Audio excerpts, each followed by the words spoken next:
va le présenter sous deux angles. Donc, un angle en termes des initiatives qui étaient prises par l'ONCF en marge de la COP22 et qui vont se voir se concrétiser par la suite c'est un plan d'action au-delà de la COP22.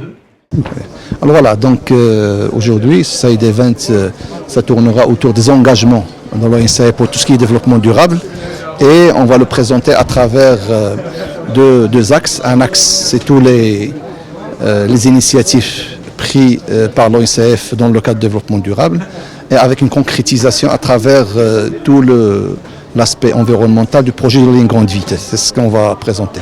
Alors, sur l'aspect de l'engagement ONCF pour accompagner la COP, je citerai le cas le plus concret, tout ce qui est bilan carbone de l'ONCF.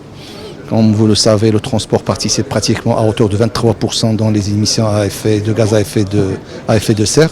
Et donc le ferroviaire ne participe qu'à hauteur de 2%, alors qu'il a une part de marché de 8,5%. Et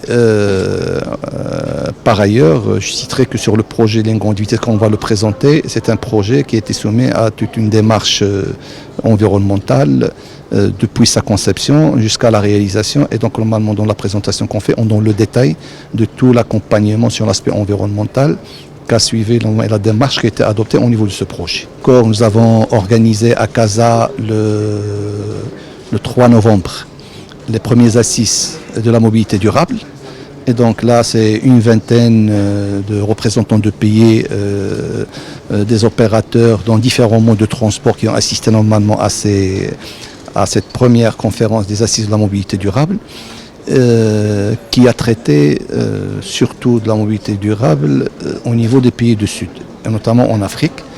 La finalité est qu'on est sorti avec un manifeste où guidé normalement de manière à pouvoir positionner la mobilité durable comme priorité au niveau des négociateurs. Donc nous avons remis le manifeste à Madame la ministre de l'Environnement qui est champion environnement et qui est normalement dans les négociations, de manière à ce que cet aspect de la mobilité durable soit pris en considération dans